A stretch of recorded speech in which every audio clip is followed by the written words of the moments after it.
boas, antes de nada, grazas por pinchar Ecocanles. Esta é a primeira vez que nos ves dicirche que parimos en xaneiro deste 2021. Podes darlle o play en YouTube cando gostes.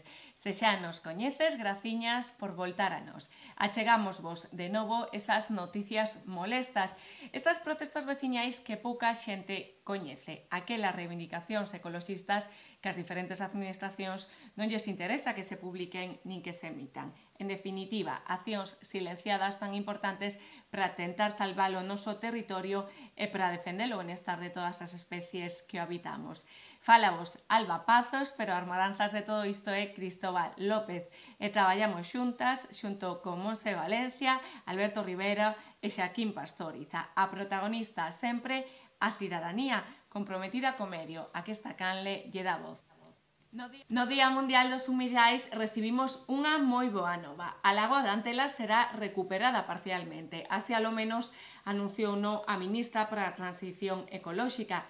A Sociedade Galega de Historia Natural leva anos facendo xa pola súa conta traballos de restauración do que foi unha das lagoas máis importantes da Península Ibérica. Entrevistaremos neste programa Serafín González para coñecer máis estes labores que están levando a cabo e o que supón este anuncio para a Limia. Xa saben que en Ecocanle temos unha sección fixa para debullar a actualidade cinexética. Estes días moi centrada no lobo pola oposición da Xunta á decisión do Ministerio de Transición Ecolóxica de protexer a especie. Alberto Rivero tamén falará desta volta da rula e da súa situación en Galicia, ademais da nova liña de subvencións á caza por parte do goberno de Feijóo. A Calzó é unha praia de Vigo canina dende 2018. Ecoloxistas en Acción pide á Consellería de Medio Ambiente a protección urxente deste areal para mellorar a contorna, salvagardar as aves como a píllara e conservar a biodiversidade deste ecosistema. Para saber máis, o compañeiro Xaquín Pastoriza entrevistará a Ana Prado. E achegámonos a mobilización contra o novo plan forestal da Xunta. Comunidades de montes, ecoloxistas e organizacións sindicais e agrarias denuncian que vai beneficiar as empresas madeireiras e forestais a abrir a privatización dos montes veciñais, favorecer o monocultivo e, ademais, fará do noso monte moito máis vulnerable aos lumes e ao cambio climático, agravando así a situación de desertización e abandono do rural galego. Afondaremos neste danoso plan co presidente das comunidades de montes, Xosé Alfredo Pereira. O suído é moi rico e por iso mesmo sobrevoan varias ameazas. Por un lado, un novo proxecto eólico que pon en perigo as turbeiras da serra, imprescindibles para mitigar os efectos do cambio climático. Por outro lado, a explotación mineira. Para defender esta serra do suído traballa a Asamblea do Suído. Falamos con Álex Cendón, un dos seus integrantes. Vivimos unha crise económica, social, tamén alimentaria e medioambiental, pero hai alternativas. Vainas contar en todos os programas Monse Valencia na súa sección Economía Ecolóxica. Hoxe falaranos da Rede de Economía Alternativa Solidaria REAS xunto coa presidenta en Galicia, Marta Voz. Pois empezamos este primeiro programa de Ecocanle co que lles anunciábamos en titulares. A lagoa de Antela será restaurada parcialmente. Así, alo menos, foi o que anunciaron o 2 de febreiro, Día dos Humidais, dende o Ministerio de Transición Ecolóxica. Este importante humedal da lagoa ocupaba máis de 40 km cadrados na chaira da Limia, pero nos anos 50, como xa de seguro saben, na ditadura de Franco foi desecada para ter terras agrícolas. Estamos cun bo coñecedor da lagoa, con Serafín González, presidente da Sociedade Galega de Historia Natural. Que tal, Serafín, como estás? Moi ben, boa tarde. Moitísimas grazas por atender a Ecocanle. Antes de nada, falamos, se che parece, un poquinho sobre unha pequena historia así breve sobre a lagoa da Antela e que supuxo o desaugue da lagoa para a Limia a nivel medioambiental. Bueno, xunto coa lagoa da Nava e coa lagoa de La Janda en Cádiz, a lagoa da Antela era unha das maiores lagoas ibéricas do interior. Non lagoa costeira, que aí hai outras máis grandes, pero no interior eran as tres maiores lagoas e todas elas foron desaugadas con fins agrícolas pois na segunda metade do século XX, continuando con as actividades e con as intencións de desaugamento que no caso da Antela se remontan ao século XIX, en concreto o primeiro cuarto do século XIX. Houve varios intentos no século XIX e na primeira metade do século XX que fracasaron, foron parcialmente exitosos, pero ao final abandonados, e ao final, con a lei de Franco do ano 1958, pois se decretou o saneamento e colonización da lagoa da Antela. Insisto, unha das maiores lagoas de auga doce do interior da Península Ibérica, e por si soa supuso a extinción como reproductoras dunha decena de especies de aves, tamén a desaparición do ganso común como reproductor na Península Ibérica, é unha perda moi importante de biodiversidade, tamén noutros grupos animais menos estudados. Pois falábamos ao principio que o día 2 de febreiro que se anunciou esta nova, non, de que a lagoa da Antela podería ser recuperada, restaurada parcialmente.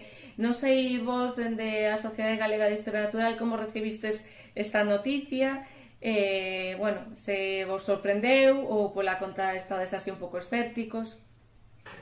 Bueno, realmente por parte de tres asociacións, a Sociedade Galega de Historia Natural no que respecta a lagoa da Antela, a Asociación de Amigos de la Janda no que respecta a lagoa da Janda, e tamén unha asociación local de aves de Palencia no caso da lagoa de la Nava, xa se plantexara tamén precisamente o Miteco, o Ministerio, a posibilidade de recuperar esas tres grandes lagoas. Entón, a resposta ou a proposta do Ministerio de incidir nesas tres grandes lagoas, en boa medida presionado pola Unión Europea, pola situación dos humedais en toda España e tamén os problemas que hai no caso da calidade das augas, non? Entón, os humedais xogan un papel moi importante non só como refuxio para a biodiversidade, senón tamén para asegurar un suministro de auga de calidade, en cantidade e de calidade. De aí ven, pois, bueno, esa iniciativa do Ministerio, insisto, espoleada polas peticións e plantexamentos da Unión Europea e recollida, como non, nunha data moi salientable, que é nada menos que o 50 aniversario da asinatura da Convención de Ramsar. Por que credes que agora? Porque, bueno, tiña entendido que no Resiste Monteos que non era cualificada a lagoa da Antela como irrecuperable, non? Por que agora se paso? Por a presión de Europa, como decías? Pola presión de Europa, en boa medida, e tamén por un cambio de sensibilidade no Ministerio. Quero decir que, por segunda vez na historia, en España temos un Ministerio de Medio Ambiente, cunha persoa que fai honor ao seu nome. No primeiro caso foi con Cristina Narbona. Curiosamente son as dúas veces dúas mulleres. A primeira foi Cristina Narbona e agora é Teresa Rivera, non? Que teñen unha sensibilidade e unha formación ambiental notable, e de aí o recoñecemento polo interese dos humidais, non? Hai que buscar o xeito de conciliar os intereses dos cidadáns que aí teñen propiedades coa utilización, pois, bueno, deses fondos de reconstrucción post-Covid ou de Next Generation que se di da Unión Europea, non? É unha oportunidade que temos aí e que deberíamos de aproveitar.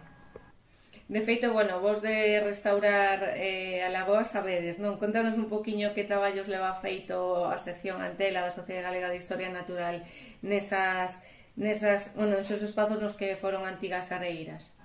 Bueno, a Sociedade Galega de Historia Natural justamente hai 10 anos, conmemorando o 40 aniversario da Convención de Ramsar, creou unha sección Antela que ten como objetivo, pois, recuperar os humidais relictos que hai na Limia e que ainda acubillan unha importante biodiversidade.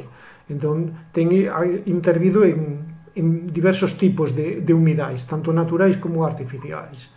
Un dos casos é nunha parcela propiedade da Sociedade Galega de Historia Natural na veiga de Vilaseca, que se restaurou como tal veiga asolagable, empregando os medios da propia sociedade e, sobre todo, con traballo de voluntarios e tamén do CDR de Lodoselo, non? Logo se está colaborando en recuperar nunhas parcelas do Bantegal tamén dun areeiro, pois, bueno, unha areeira na que hai unha poboación pequena pero importante de cardiño da lagoa e que tamén aí sirve de refuxio para diversas especies de aves, non? Pero tal vez a máis importante neste contexto do que estamos a falar, non só por superficie, senón polo simbólico que é o traballo que mantemos dende hai 6 anos cun gandeiro en extensivo na veiga de Gomareite. A veiga de Gomareite era parte do extremo noreste da Lagoa de Antela. En inverno era a lagoa e en verán era un pasteiro húmido onde se metía o gando en extensivo, sobre todo vacún. Despois da desecación convertiuse nunha terra seca, unha terra desaugada, e despois da concentración parcelaria foise convertindo primeiro nun vertedoiro de pedras e de tocóns da concentración parcelaria, despois foise desenerando nun vertedoiro de todo tipo de residuos, e no resto desa zona se retirou a capa de terra vegetal e o que se provocou é que fora asolagable outra vez. Entón, nesa zona eran originalmente 16 hectáreas e agora estamos traballando xa en 20, o que se está literalmente convertindo o que era un antigo vertedeiro, recuperando como unha zona moi importante para a biodiversidade e tamén para o mantemento dunha gandería en extensivo por parte dun veciño local.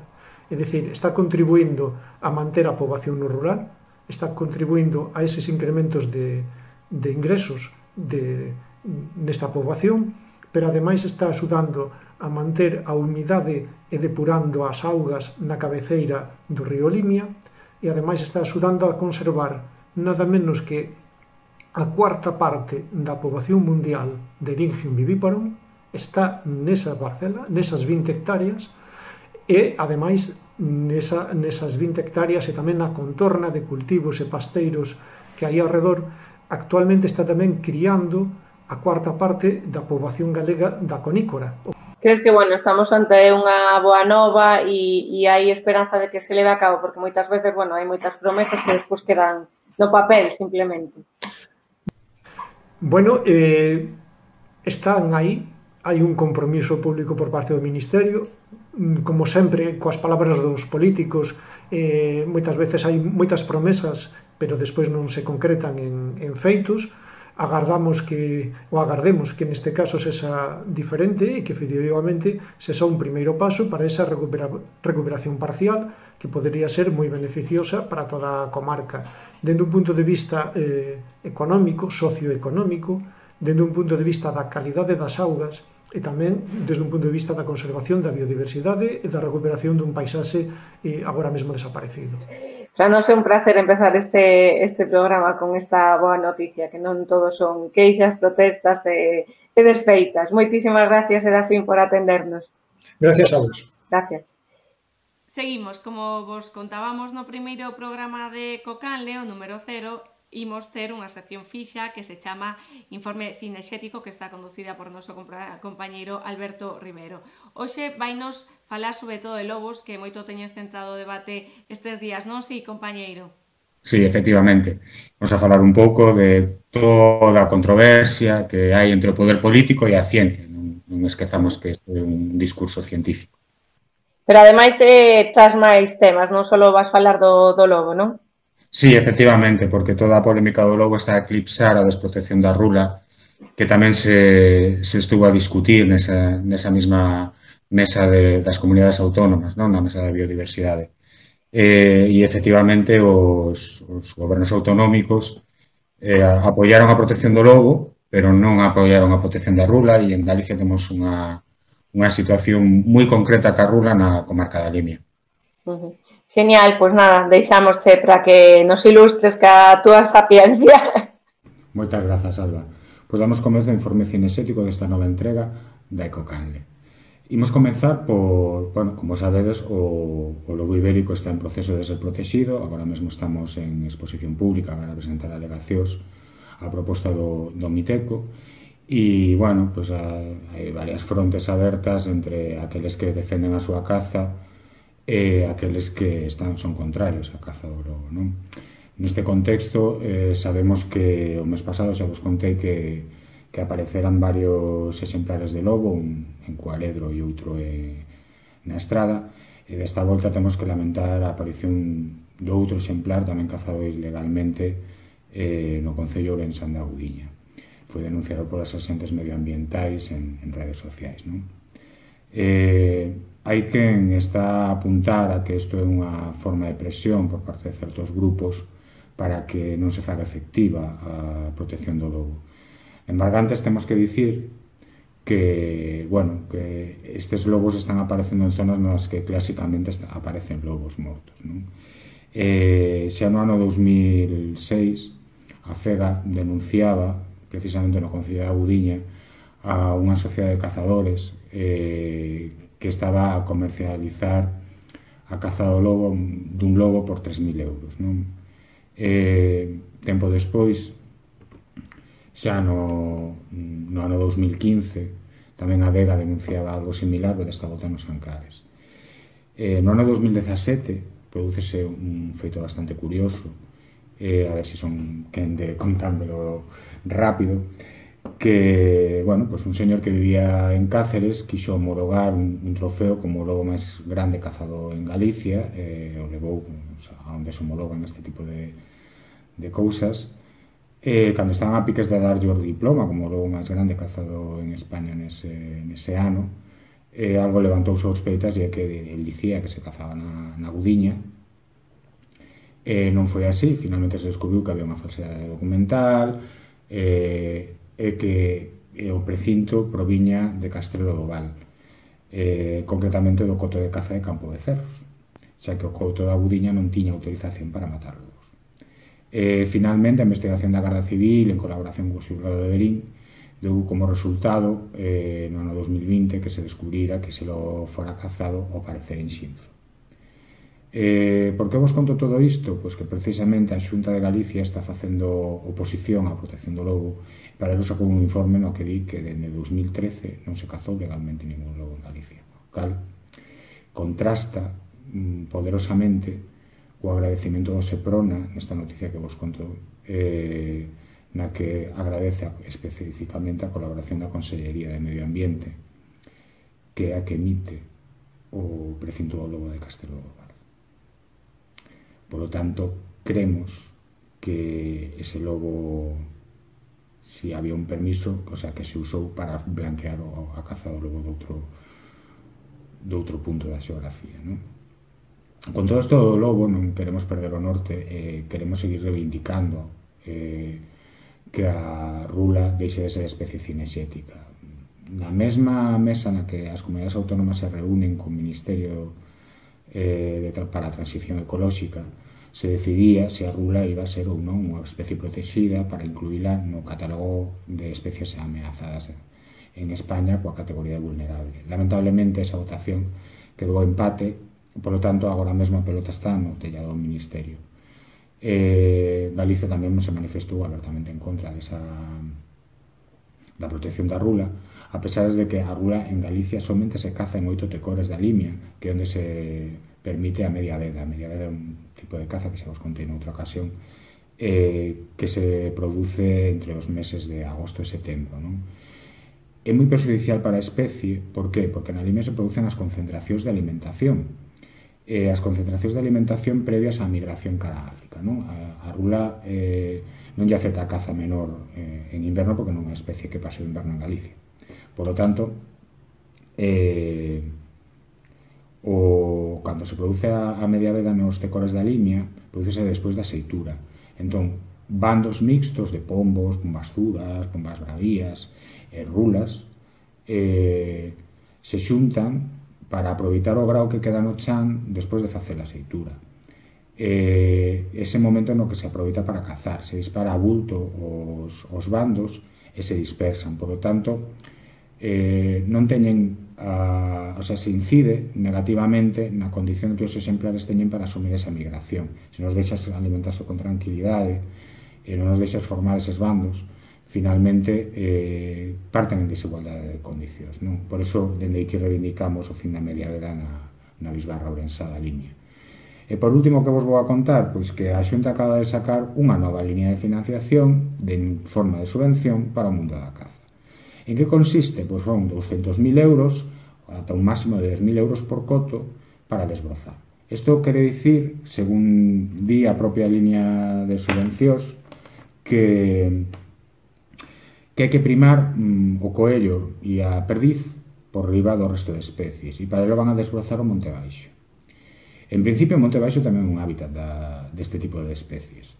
Tamén lles van a pagar por sementar trigo, o cal non me cuadra moi ben coa aposta xeralizada polo regadío, por exemplo, na bisbarra que vos comentaba antes, na limia, que se está aproveitando en lugar de por cultivos de secano, como pode ser o trigo, que favorecería estas especies, por cultivos de regadío, como cebolas, patacas, repolo e tal, non?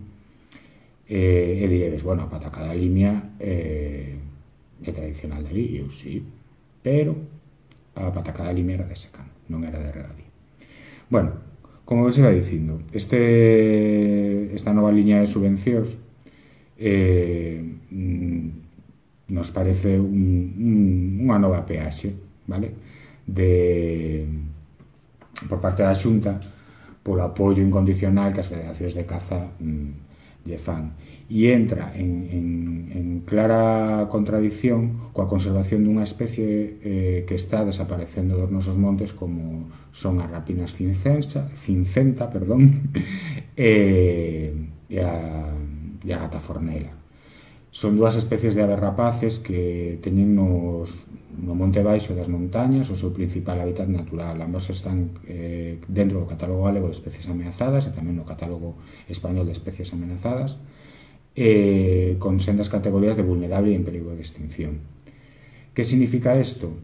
Que se está a destruir o hábitat natural dunha especie en perigo para favorecer unha especie cinexética cuyo principal orixe son as granxas cinexéticas que se dan por todo o país. Que quere dicir isto? Que o que fan é desbrozar o monte baixo, 2 días antes da caza soltar os animais de granxa, matalos e por riba paganlles. Bueno, cada un que saca as súas propias conclusións. E bueno, ata aquí o informe cinexético da Ecocanle. Deixo vos con Alba. Pois deixamos por agora Alberto Rivero e imos a saudar o noso compañeiro Xaquín Pastoriza, reporteiro pola zona suroeste do país. Bueno, reporteiro nestes tempos de coronavirus, xa saben, dende a casa, pero está moi ben acompañado por Ana Prado, que é integrante de Ecoloxistas en Acción e que está na praia da Calzoa. Boas, que tal? Hola, que tal Alba, que tal Ana? Esta praia da Calzoa foi declarada no 2018 praia canina, algo que para os ecoloxistas está a prexudicar a aves como a píllara. Piden a Consellería de Medio Ambiente a protección urxente do ecosistema natural da Calzoa, Xunqueira dos Lagares. Vai nos contar máis Xaquín. Efectivamente, estamos na praia da Calzoa con Ana Prado, bióloga do Grupo Mariño de Ecoloxistas en Acción Vigo. Ana, que valores naturais ten este espazo da Calzoa? Esta praia da Calzoa e a Foz dos Lagares é a zona da costa de Vigo con máis biodiversidade. Isto é debido a diferentes factores. Aquí desemboca o río Lagares, que é o río con diferencia máis caudaloso, de máis caudal de Vigo. Desemboca conformando un humidal. Os humidais son ecosistemas que están protegidos, están recollidos no convenio Ramsar, non só por estar en perigo de desaparición, sino tamén porque albergan unha enorme biodiversidade. Hai cálculos que estiman que un 12% das especies coñecidas atópanse nos humidais. E toda esa biodiversidade, todas esas especies utilizan indistintamente ao espacio da marisma e da praia, que están conectadas. Non hai para elas unha barreira que as impida ir dun sitio a outro. E por iso, aquí na praia podemos atopar moitas veces non só especies que son propias do mar, mariñas, sino tamén especies propias de cursos fluviais, pois como a garzota, a garza real, o picapeixe. Iso por un lado. Por outro lado, antes xusto de ser declarada como canina, no 2018, aquí tamén era frecuente a presencia, dous anos máis ou menos antes, a presencia de lontras. Estas especies tamén están protegidas por un convenio, por o convenio de Berna, e ademais están incluídas nunha directiva europea que se chama Habitats. Ese que nos di que non somente temos que proteger a especie, temos que proteger tamén o seu ecosistema. Outro motivo tamén pola que esta praia é tan biodiversa é a existencia das pouquiñas playas que quedan en Vigo, onde hai un anélido que está agochado, soterrado na area, que se chama gusano arenícola. Ese é o alimento de numerosas aves limícolas, como os mazaricos, os pilros, etc. En 2018, o Concello de Vigo declarou unha praia canina todo o ano. Que consecuencias tivo isto, Ana? A declaración desta praia, justamente a da Calzoa como praia canina, pois mira, o que pasa aquí non é nada que estemos a inventar aquí na Calzoa. Ao longo de todo o planeta xa contactamos con moitísimos científicos e científicas expertos que están a estudiar os efectos que causan a presencia de cans soltos nas praias. Estamos nun momento de perda de biodiversidade global, pero no caso das aves, sobre todo litorais, esta actividade tan popular de levar cans ás praias está a darlles a estocada final. E iso, pois temos contactado, pois por exemplo, hai un ecólogo da Universidade de Valencia que se chama Miguel Ángel Gómez Serrano, que acaba de publicar un artículo no que ele evalúa os factores que poden causar molestias a unha especie que se chama, que é a pillara das dunas, Charadrius adelsandrinus. El, por exemplo, pois estudiou factores como a presencia de vehículos motorizados nas praias, helicópteros que pasen voando, persoas que pasean sin cans e persoas que pasean con cans. E con moita diferencia no seu estudio, e como te digo, en estudios ao longo de países de todo o mundo, se chega á conclusión de que, con moita diferencia, a molestia causada por persoas con cans é a máis grave de todas, ata o punto de botar abaixo a reproducción destas especies. Non fai falta que os ataquen directamente, simplemente con a presencia de cans fai que elas teñan que sair voando constantemente, gastando moita enerxía. Por exemplo, no caso das aves migratorias, iso conleva non poder chegar moitas veces aos seus territorios de cría. Que accións se están levando a cabo para proteger este ecosistema, para reclamar a súa posta en valor? Ecoloxistas en Acción o que solicitamos encarecidamente tanto ao Concello de Vigo como a Consellería de Medio Ambiente, a Costas, é que inclúan este espacio, esta contorna da praia da Calzoa e a desembocadura do río, a Marisma, a Xunqueira do Lagares, que a inclúan no enil do Vao Baluarte, para que non haxa unha fragmentación deste ecosistema e que haxa unha continuidade lóxica. E por outro lado, tamén temos presentado outras accións, pois como por exemplo, está a punto de aprobarse unha ordenanza exclusiva, específica de playas para o Concello de Vigo, e temos aí presentado varias alegacións e varias suxestións que esperamos que se sean atendidas. Moitas grazas, Ana. Moi interesante. A verdade é que a movilización da veciñanza, en concreto, pois tamén de Ecoloxistas en Acción Vigo, con este tema, está sendo moi importante, mesmo chegando ata as portas do Parlamento Europeo, onde se presentou unha petición ante a Comisión Europea que foi aceptada, denunciando pois esta situación, demandando das institucións europeas que protexan realmente este espacio. Así que a loita continúa. Devolvemos a conexión a Alba. Hasta logo. O 23 de febreiro, a Organización Galega de Comunidades de Montes, máis organizacións sindicais, ecoloxistas, agrarias, amosaron a súa oposición á primeira revisión do Plan Forestal de Galiza, que precisamente comezou a debaterse no Parlamento de Galicia ese mesmo día. Rexeitan que o Partido Popular tramitara ese plan sen consenso social e que responda únicamente a intereses productivistas, poñendo a ordenación do monte nas mans de empresas madeireiras e forestais. Xosé Alfredo Pereira, presidente das Comunidades de Montes de Galicia, contanos máis motivos polos que están en contra deste novo plan da Xunta dende esa mesma concentración do martes. Xosé. Bueno, as razóns para oporse a este plan forestal das entidades aquí que estamos presentes, en primeiro lugar, porque se fixo en base a un inventario forestal estatal non adaptada á realidade, de feito data do ano 2009, e incluso nas técnicas dese plan non é quen de distinguir entre superficies eucaliptais nítense de glóbulos. A parte disso, foi un plan que non ten consenso do sector. É certo que acadou unha maioría no Consello Forestal, pero non unanimidade, porque hubo 4 entidades que nos manifestamos xa no Consello Forestal en contra da primeira revisión do Plano Forestal de Galicia. Non foi un proceso participativo, aí é certo que participamos as 4 entidades que formamos parte do Consello Forestal, pero non participou o resto das entidades que viven, xestionan e traballan no medio rural. E ademais de todo isto, o que plantexa o plan non é un monte multifuncional e diversificado, sino que plantexa un monte somente exproductivista, pero incluso dentro do produtivismo enfocado hacia o forestalismo e case en rese de monocultivo. Deixa a ordenación do monte máis dos empresarios e nós entendemos que o monte ten que ser multifuncional e sustentable. Xosé, como vos afecta as comunidades de montes?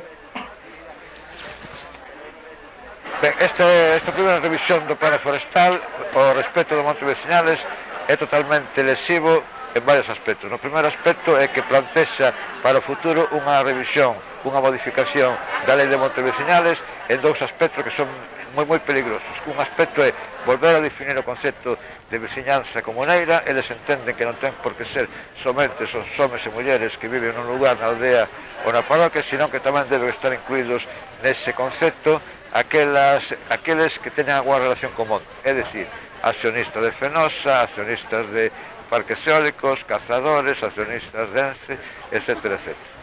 O segundo tema peligroso é que mantén intactas todas as legislacións agresivas que, sobre todo, dentro do 2013 para cá, afectan ao monte veciñal.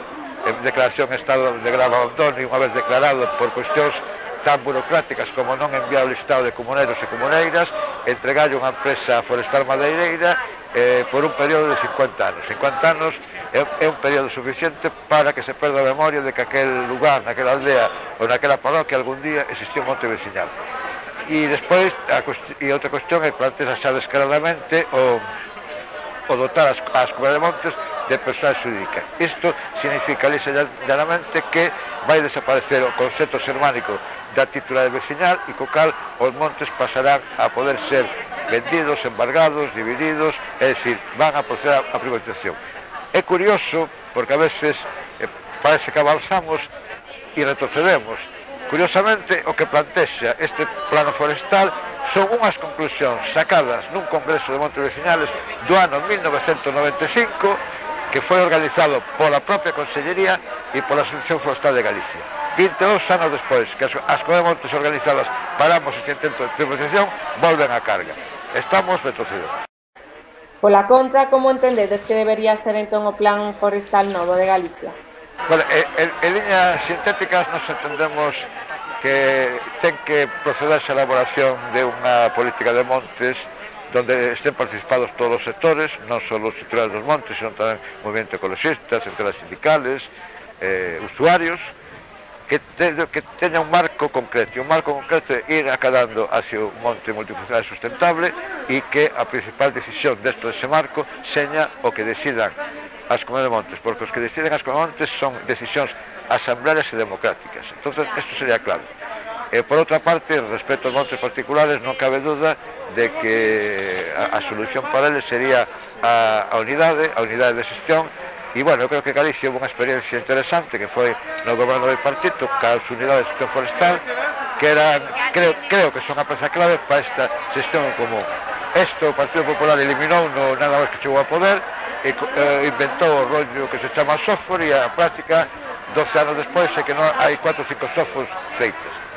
Estas son as claves para... E despois o último punto é que hai que reforzar o carácter xermánico da propiedade veciñal, hai que reforzar as decisións democráticas e asamblearias das comunidades de montes e esta debe ser a clave de que o monte veciñal debe seguir sendo unha propiedade xermánica, é dicir, unha propiedade nin pública nin privada, senón comunitaria. Imos agora ata Serra do Suído. Ali está Álex Cendón, membro da Asamblea que defende esta serra de diversas ameazas. Boas, Álex, antes de nada, contanos como naceu ese colectivo do que ti formas parte e con que obxectivo naceu. Hola, Alba. A Asamblea do Subido naceu hai xa 25 anos no Concello de Covelo, na Serra do Subido, e foi froito das necesidades que teníamos daquela de defender o rico patrimonio tanto cultural como natural que ten este lugar. Estivemos en activo durante moito tempo.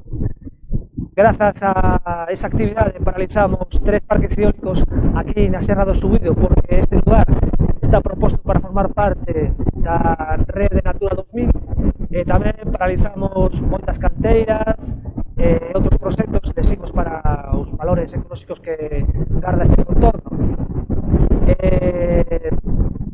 Tamén, co paso do tempo, fixemos máis cousas, tamén intervimos en obras de concentración parcelaria na bacía do río Tea.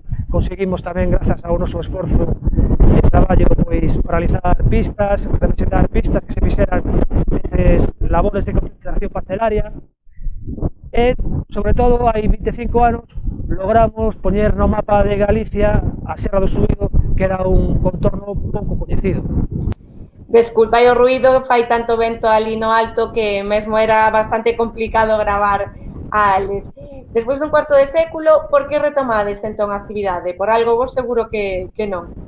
Vémonos obrigados a retomar a actividade porque despois deses 25 anos vemos que a Serra do Subido segue sen protección legal, é dicir, que está na mesma situación que hai 25 anos. Non ten ninguna figura de protección legal ou incluso peor que hai 25 anos.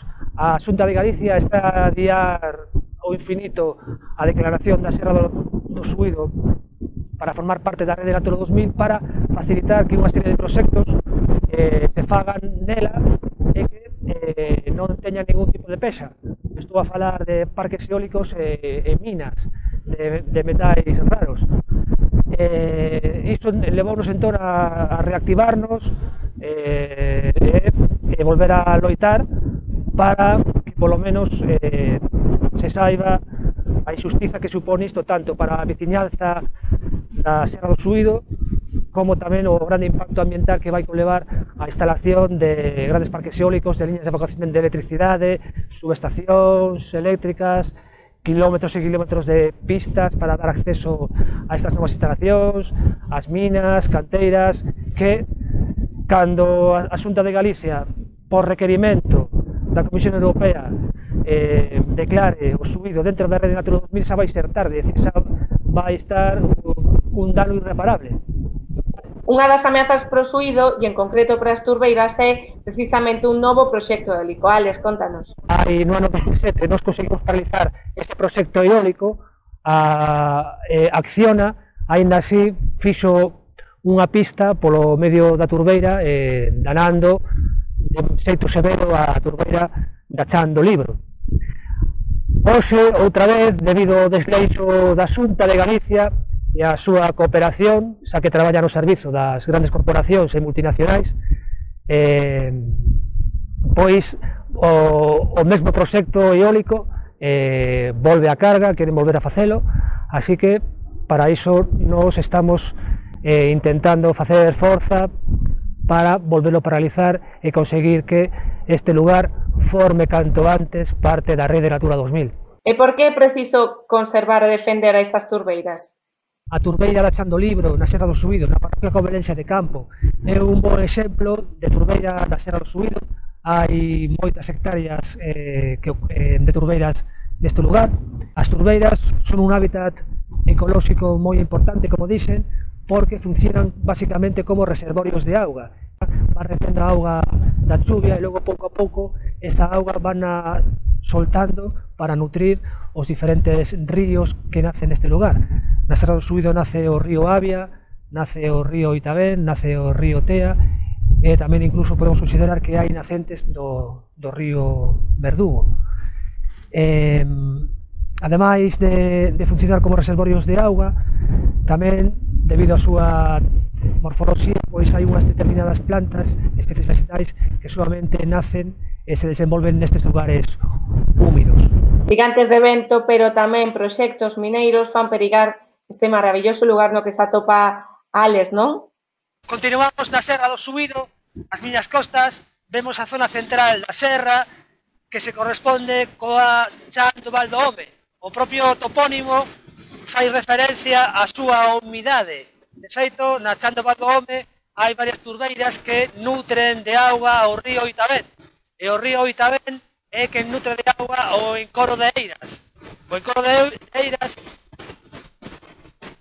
ten acumulada auga para surtir de auga de consumo humano á área metropolitana da cidade de Vigo. É dicir, que se este lugar, finalmente, segundo os plans da Xunta de Galicia, é concedido para a explotación mineira en superficie, para extraer litio, tántalo, niobio e wolframio, pois vai afectar directamente a calidade da auga da que se nutre a cidade de Vigo para o seu consumo. E iso, dende logo, non o podemos permitir. É totalmente contradictorio. Ou apostamos pola explotación destes minerais ou apostamos porque a cidade de Vigo continúe tendo un servizo de suministro de auga de alta calidade.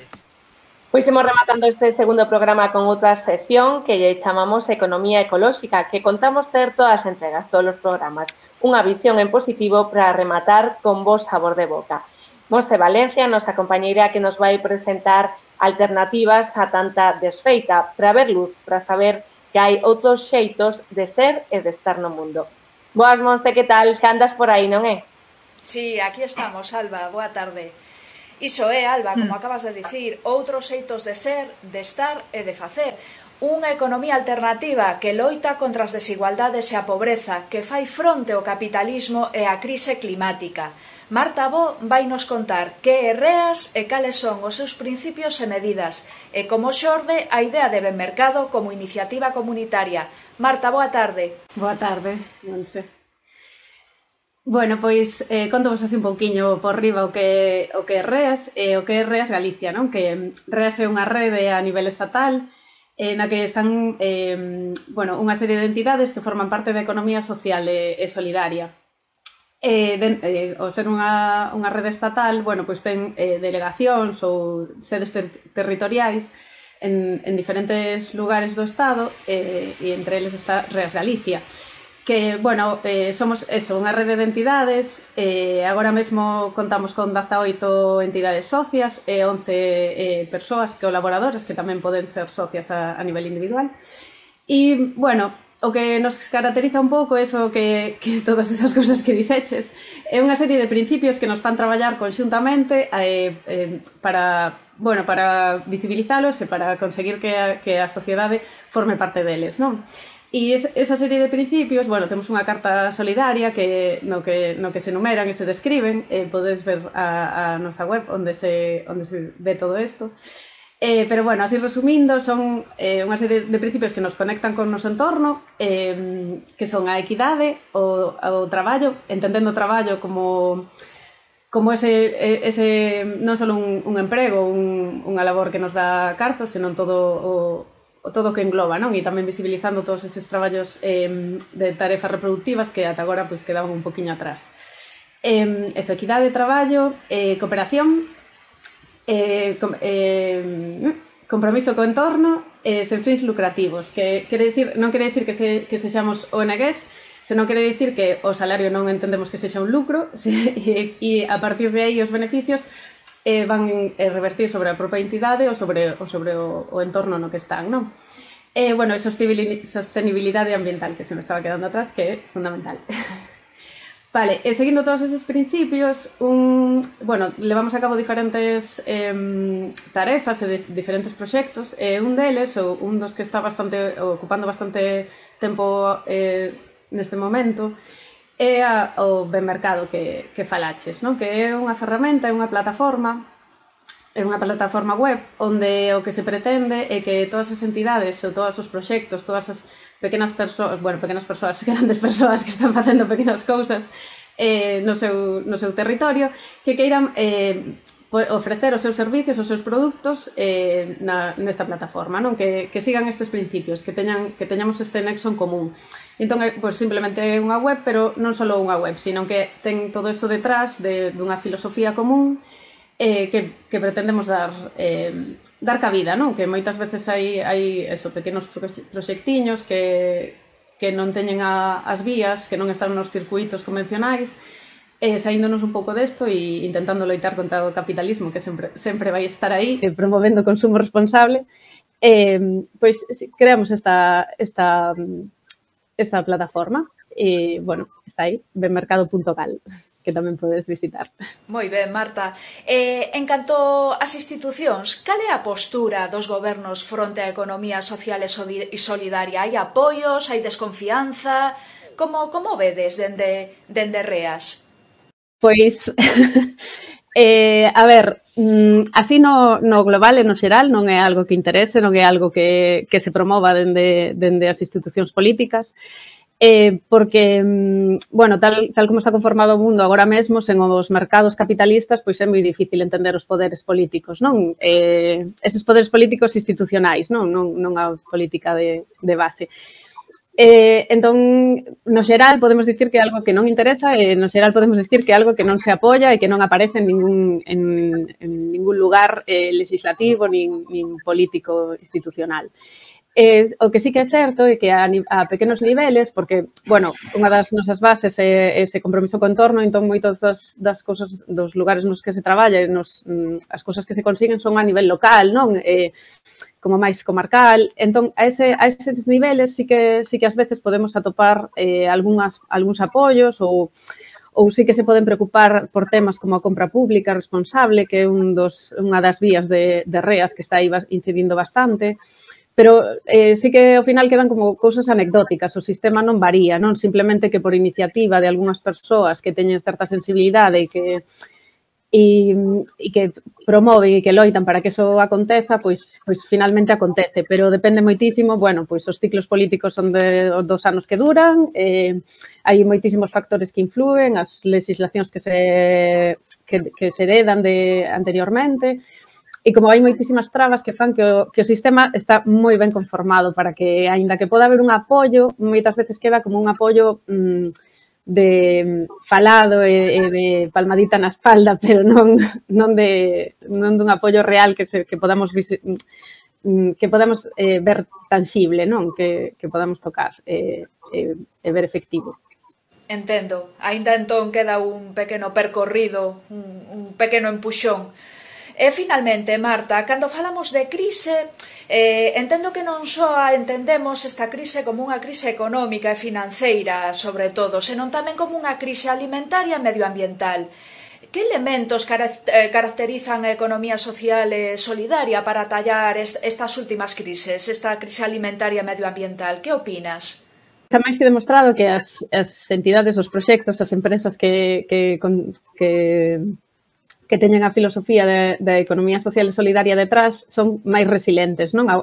Soportan máis as crises porque simplemente, sencillamente, e máis as crises capitalistas, sencillamente están en noutras vías, non? E os seus sistemas para manterse son outros. Como non teñen esa expectativa de medrar e acumular capital, é moito máis fácil que se manteñan no tempo, non? Eso non quere dicir que estemos nun sitio ideal nin paradisíaco, porque non, porque todo isto implica moitísimo traballo despois e que as expectativas están nun sitio que xa fai que todas estas crisis non teñan ese impacto tan grande, non? Entón, partindo desa base, xa son ferramentas suficientes, non? Que ademais, bueno, se entende que para poder sair desta hai que ter en conta o noso entorno, o noso planeta, entender que só temos un e que hai que mantelo para poder perdurar, non? E entón, as entidades que forman parte da economía social teñen eso moi presente e moitísimos dos seus traballos van mantendo isto, non? E tendo isto como unha vía, non só de unha idea filosófica, senón que ademais o máis idealista, senón que ademais son proxectos que se dedican a manter iso, non? Pois de agroecoloxía, de reutilización, todo ese son proxectos que normalmente encaixan dentro da economía social, non? Marta, Pois moitas gracias por contarnos que é REAS. Necesitamos máis economía social e solidaria, así que adiante. Moitas gracias por compartir o teu tempo. Boa tarde. Boa tarde.